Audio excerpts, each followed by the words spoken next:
lang ng bibig ni Makmak, nag-turn na agad ako kasi distinct yung boses niya. Tapos, alam kong bata. Alam mo yung batang ang galing na kumanta. Na parang professional na tagal-tagal na lang kumakanta. Kahit bata pa siya.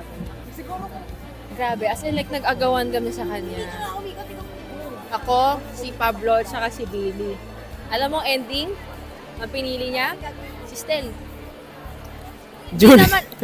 Ito, hindi man lang, walang ka-effort, hindi umikot. Hindi ako umikot, Julie. Siya yung pinili.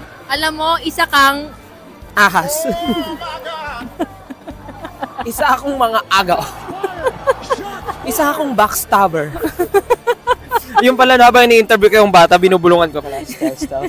Pero nagulat talaga ako kasi ang ganda pa ng pagkaka-intro ko sa inyong tatlo.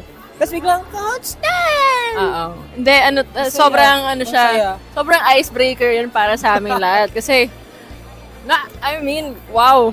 Mukha kasi siya talaga, Funny. Mukha Ang siyang kita mong keychain keychain. eh. Para siyang Alam yung mo, action hindi figure na susi ganun kaliit. Cute. Hindi susi na doll.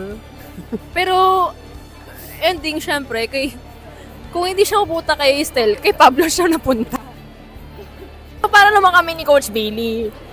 Pero cute. Ang cute nung moment na yun. Sobrang cute. Lolo ko. Aagawin ko siya sa'yo. Maghanda ka.